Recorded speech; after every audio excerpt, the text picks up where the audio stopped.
In the early 1980s, a small rural community in Nebraska became the setting for a terrifying story that would forever be linked to a cult led by a man named Michael Wayne Ryan. Born on August 3rd, 1948, Ryan had struggled with various jobs and personal challenges, from a back injury that forced him to give up his work as a truck driver to the financial pressures many faced in America's heartland. The 1980s were a time of extreme hardship, especially in rural America, where the farm crisis was hitting hard.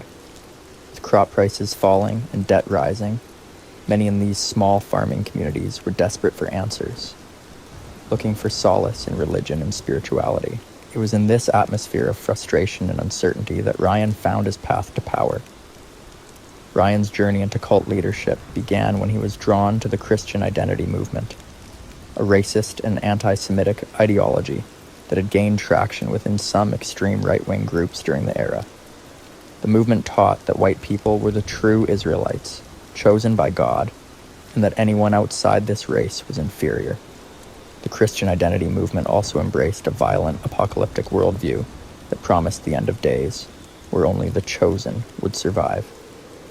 Ryan, who had been struggling with life's challenges, found comfort in this toxic belief system. He began attending rallies led by James Wickstrom, a prominent preacher of the Christian identity movement, where he learned the teachings that would shape his role as a cult leader. One of the most disturbing practices Ryan adopted was called the arm test. This so-called method allowed him to manipulate his followers by claiming that he could communicate directly with Yahweh, the Hebrew name for God, by holding a person's arm and asking questions.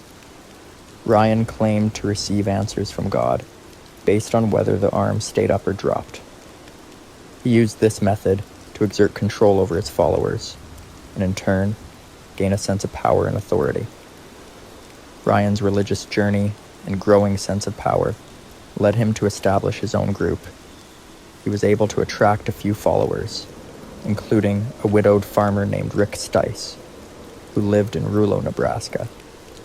Stice owned a small pig farm, but he was also struggling financially, like many others in the area.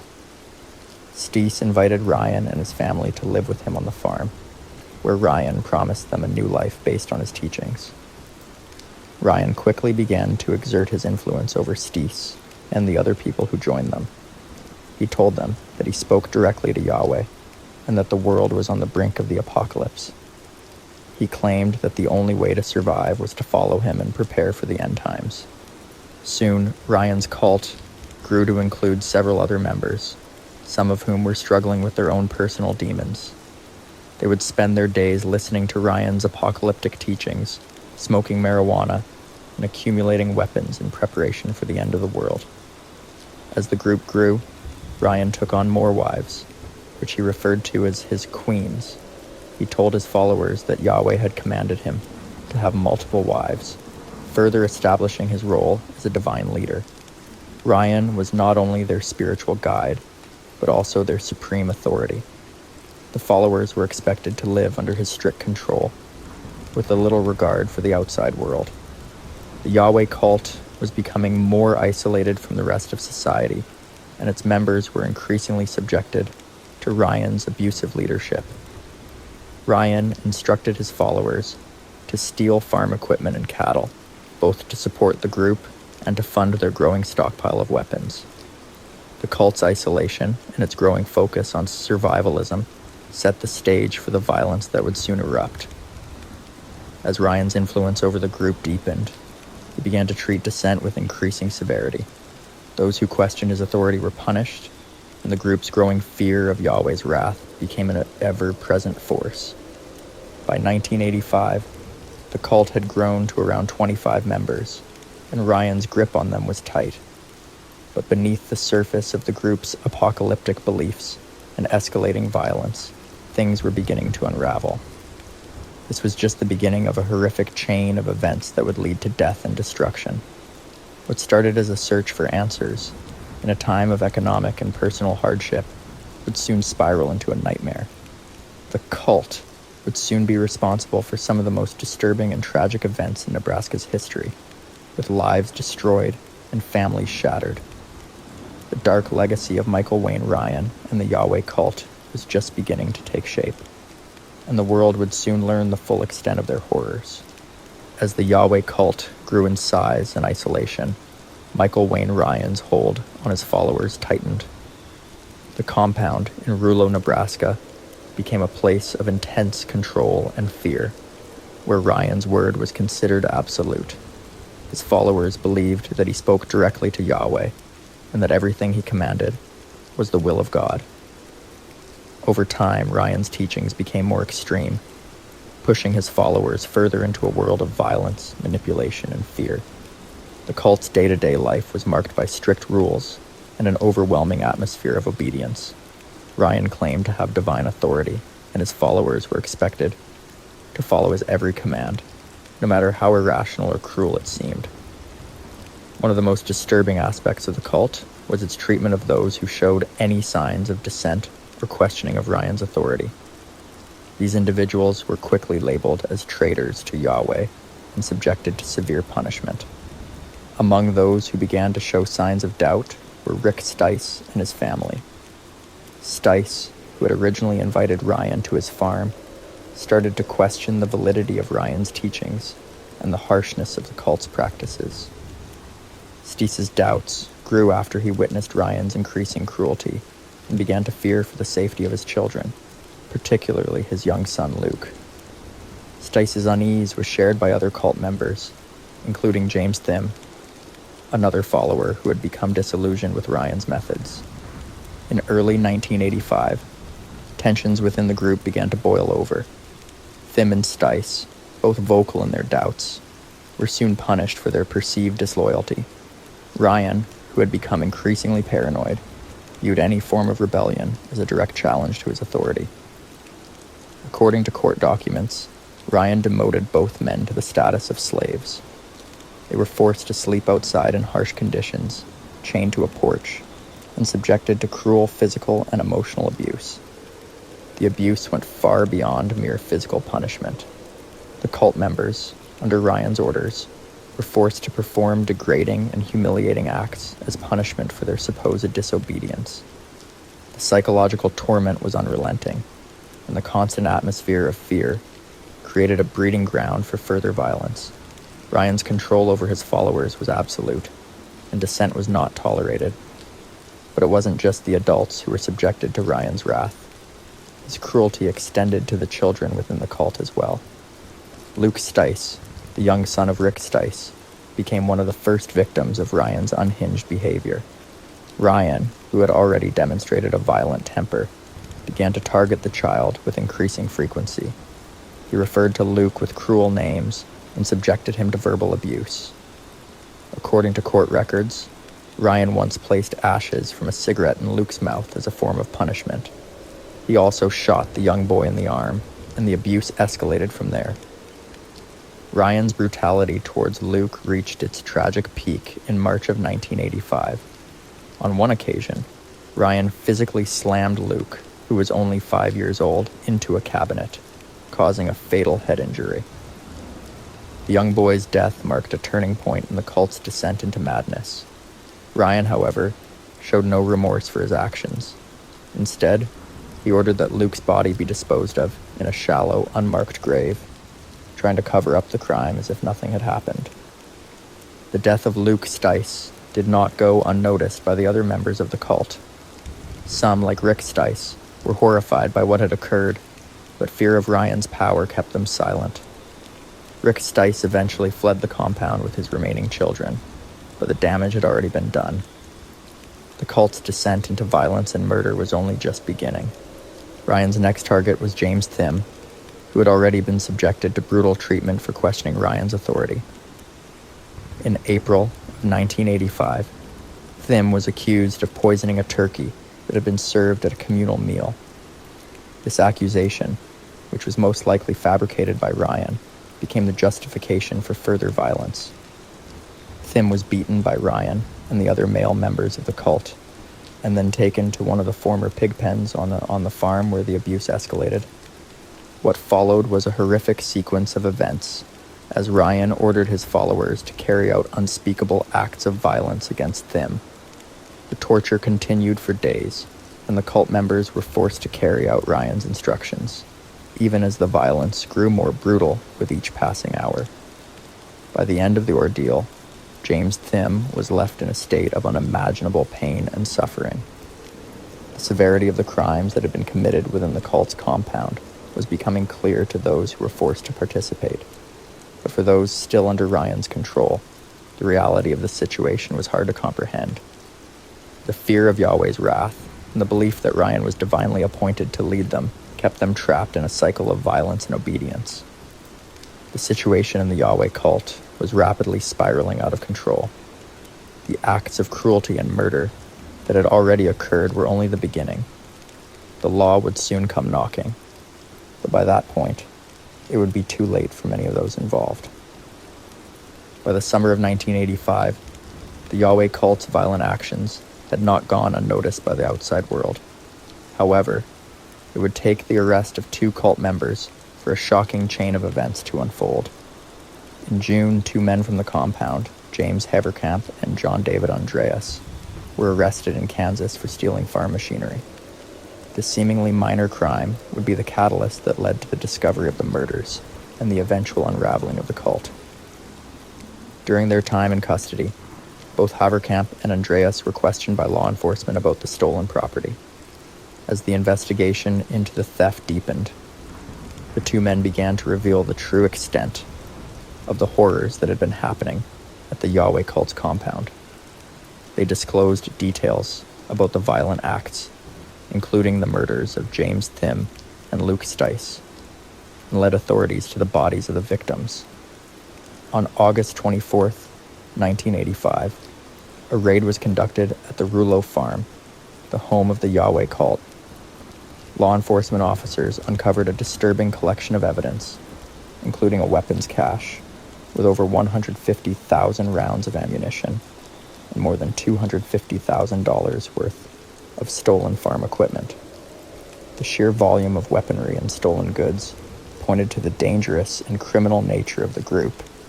As authorities began to piece together the full extent of the crimes, the discovery of Thim's and Luke Stice's bodies sent shockwaves through the community. The bodies had been buried in shallow, unmarked graves near the farm, hidden from view for months. For those familiar with the cult and its activities, the revelations were chilling, but not entirely surprising. The group's leader, Michael Wayne Ryan, had built a reputation of cruelty and control, and his teachings had pushed his followers toward extreme actions.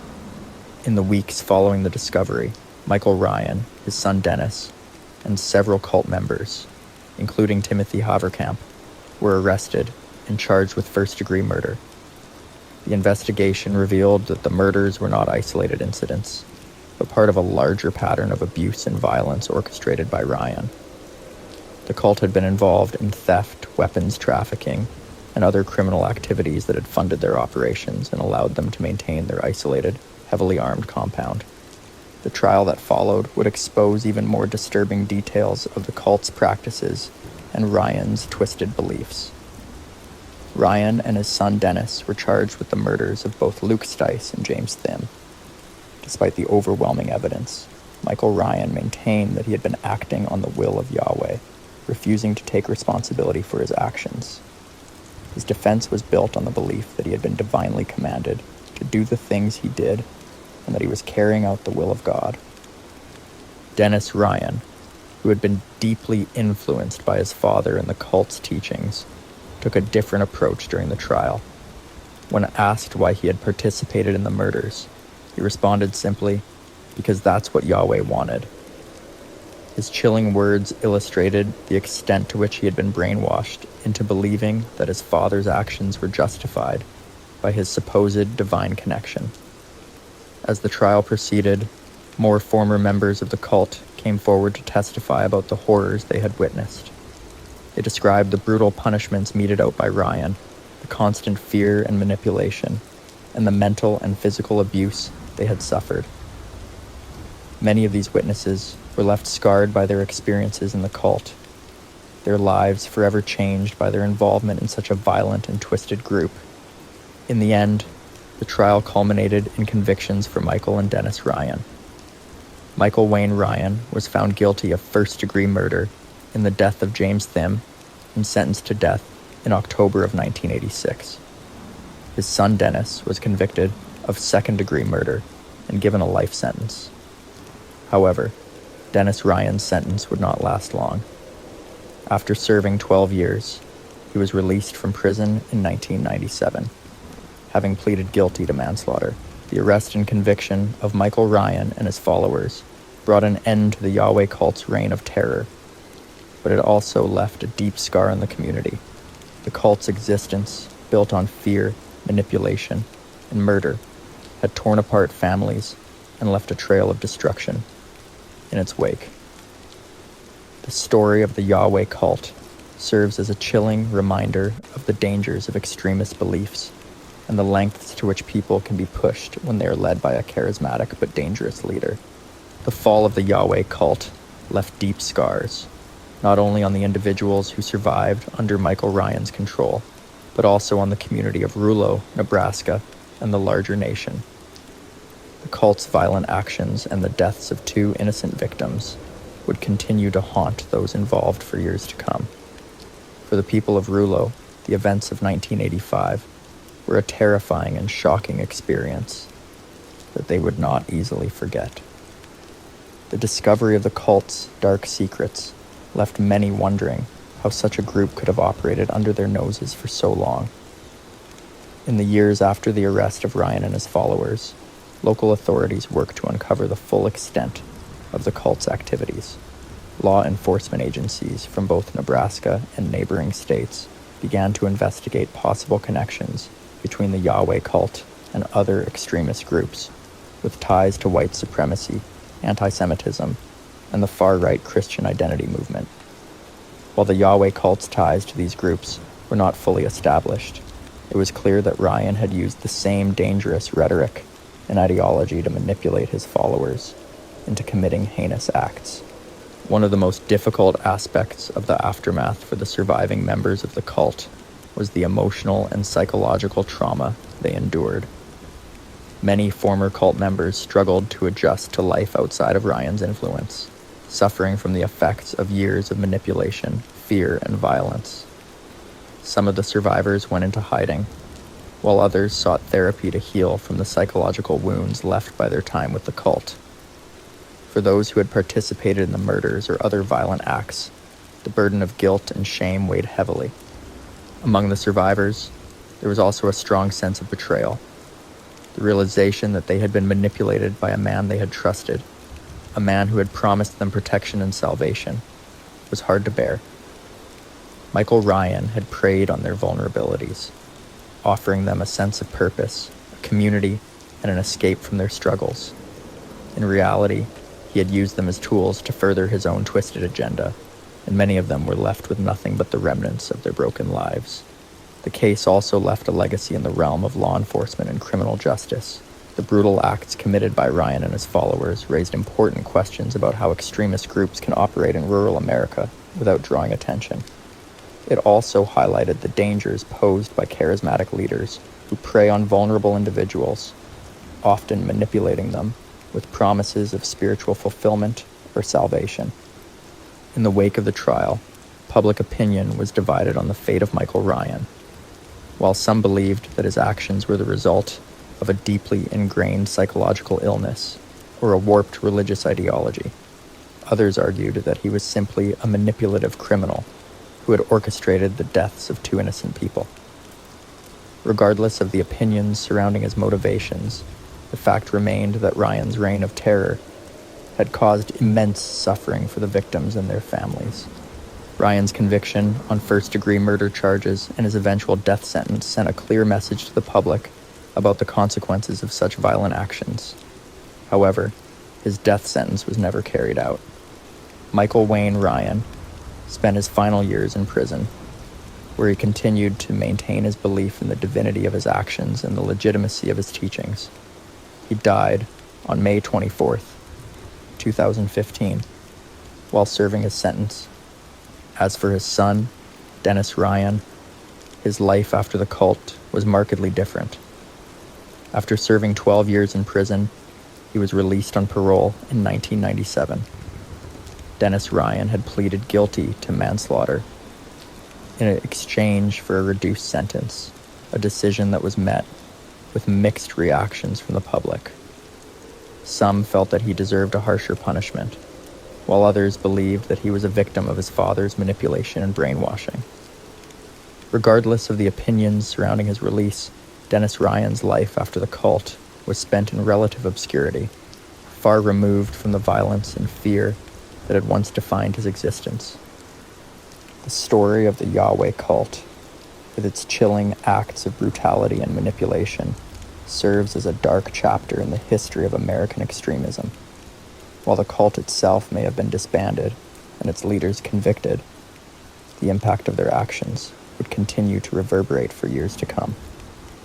The tragedy of the Yahweh Cult reminds us of the dangers of blind obedience to a leader and the devastating consequences that can result when vulnerable individuals fall prey to a charismatic and violent figure like Michael Ryan. As we reflect on the legacy of the Yahweh Cult, it is clear that this story serves as both a cautionary tale and a reminder of the need for vigilance in recognizing the signs of extremist behavior before it is too late. The victims of the cult, James Thim and Luke Stice, should not be forgotten, and their deaths should continue to serve as a warning to all of us about the dangers of unchecked power, manipulation, and hatred. The story of Michael Ryan and the Yahweh Cult is one of manipulation, violence, and tragedy. After the trial, the once tight-knit group of followers was left to pick up the pieces of their shattered lives.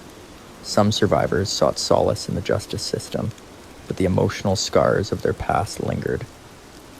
As the case came to a close, the people of Rulo, Nebraska, and the broader community could not escape the chilling reality of the events that had unfolded so close to home. While the murders of Luke Stice and James Thim were the most horrific acts carried out under Ryan's leadership, they were not the only crimes that had occurred on the cult's compound. Authorities continued to investigate the full extent of the Yahweh Cult's activities, uncovering a network of stolen property, weapons caches, and further instances of abuse and mistreatment. The scale of Ryan's control over his followers was staggering. He had convinced them to abandon their homes, their livelihoods, and even their morality in the name of a violent and twisted belief system. As the years passed, the memory of the Yahweh Cult slowly faded from the public eye, but its impact remained. In Rulo and nearby communities, the events of the mid-1980s were a constant reminder of the dangers of extremism and the potential for people to be swept up in dangerous ideologies. The cult's legacy became a cautionary tale, a story of how vulnerability, economic hardship, and a search for belonging could be exploited by a charismatic and ruthless leader like Michael Ryan. In the years following the trial and convictions, local officials and law enforcement worked to ensure that such a tragedy not occur again. They implemented programs to educate the public about the dangers of extremist groups and the warning signs of cult activity. It was clear that the cult's manipulation of its followers was not just a result of Ryan's personal charisma, but also of a larger societal vulnerability, one that could be exploited in times of uncertainty and economic distress. While Michael Ryan was convicted and sentenced to death, his years in prison were marked by defiance.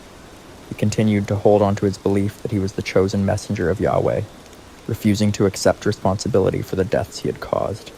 His death in 2015 brought the final chapter of his life to a close, but it did little to erase the harm he had inflicted on his followers and the families of his victims.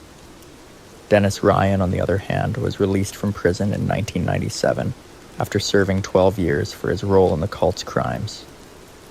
His plea of guilty to manslaughter marked the end of his direct involvement in the violence of the Yahweh Cult, but it did little to erase the years of brainwashing and manipulation he had endured at the hands of his father.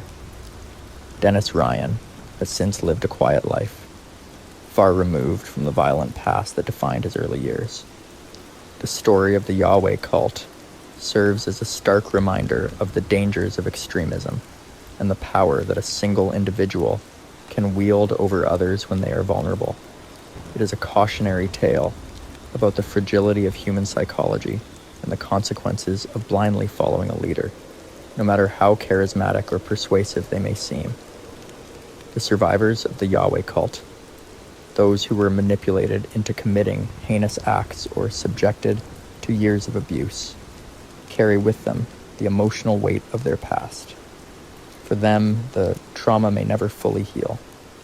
In the end, the legacy of the Yahweh Cult is a tragic one, but it is also a story of resilience. Despite the horrors they endured, the survivors continue to rebuild their lives, and the victims, Luke Stice and James Thim, will not be forgotten. Their deaths were senseless, but they serve as a reminder of the need to remain vigilant in the face of hate, manipulation, and violence. The final chapter of the Yahweh Cult has been written, but its lessons endure. We must remain aware of the dangers posed by extremist groups, and we must continue to fight against the forces that seek to divide us. Only by learning from the past can we ensure that such a tragedy never happens again. With that, the story of the Yahweh Cult comes to a close, but the impact of Michael Ryan and his followers will continue to echo through the years, reminding us of the dangers that lie in the hands of those who prey on the vulnerable.